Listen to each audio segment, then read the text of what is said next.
সুপ্রিয় দর্শক, এখন আপনারা দেখতে পাচ্ছেন কলকাতার বিখ্যাত সায়েন্স সিটি বা বিজ্ঞান জাদুঘর। কলকাতার সবচেয়ে জনপ্রিয় জায়গাগুলোর মধ্যে খুব উপরের দিকেই আছে এই বিজ্ঞান জাদুঘর বা সায়েন্স সিটির স্থান। 1997 সালের প্রতিষ্ঠার পর দেখতে দেখতে প্রায় 25-26 পেরিলো এই জাদুঘর। আর এখন আমরা আছি সায়েন্স সিটির রূপওয়ের নিচে। আপনারা দেখতে পাচ্ছেন রূপওয়েটা যাচ্ছে। আমরা কিছুক্ষণ আগে রূপওয়েতে উঠেছিলাম, এখন আমরা রূপওয়ে থেকে নেমে কয়েকটা শো দেখে একটা গার্ডেনিংয়ের মতো জায়গা আছে, এখানে আমরা ঘুরছি। আমার চ্যানেলেই আমার রূপওয়ের ভিডিও আছে, চ্যানেলে দেখে নিতে পারেন। আমরা সকাল 10টার দিকে এখানে প্রবেশ করেছিলাম।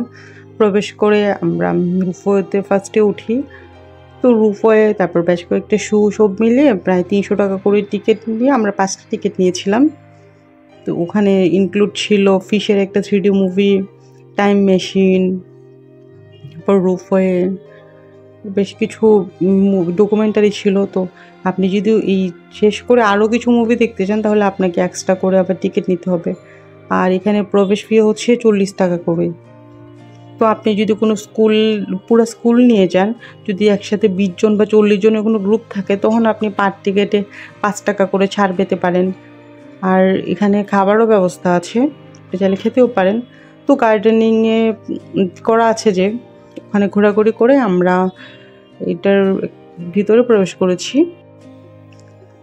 আমরা এতক্ষণ গার্ডেনে ছিলাম, গার্ডেন থেকে আমরা সায়েন্স সিটির ভিতরে প্রবেশ করেছি। এখানে এই মুভিগুলো দেখায়, এখানে টাইম মেশিন আছে। আর এখানে একটা পৃথিবী দেখতে পাচ্ছেন, এই পৃথিবীটা চালানোর জন্য এখানে একটা ট্যাব আছে।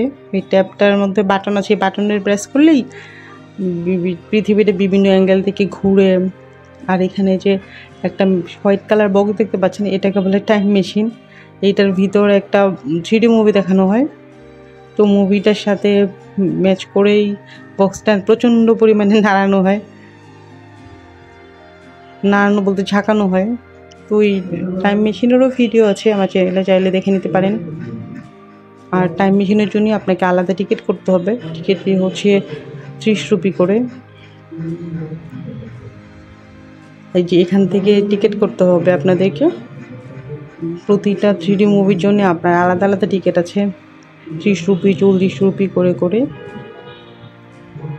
আর কি। যদি আপনি ইন্ডিয়ান হন তাহলে আপনার কাছ থেকে প্রাইস একটু কম রাখবে। যদি বলেন যে আপনি ফরেন, বাইরের কান্ট্রি থেকে এসেছেন, তাহলে অনেক সময় হয় কি একটু বেশি রাখে টাকা। তো আপনি চেষ্টা করবেন হিন্দিতে কথা বলার জন্য। আপনি হিন্দিতে কথা বললে প্রাইসটা এমনিতে একটু ডিসকাউন্ট পাবেন, ওরা ভাববে আপনি ইন্ডিয়ার লোকাল।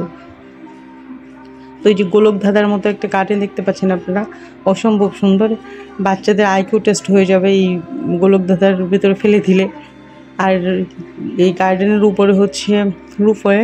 তা আপনি এই গার্ডেনে থেকে দোলনায় দুলতে পারবেন, গাছের সৌন্দর্য উপভোগ করতে পারবেন।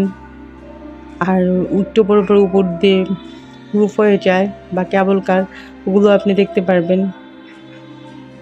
খুব সুন্দর এই জায়গাটা।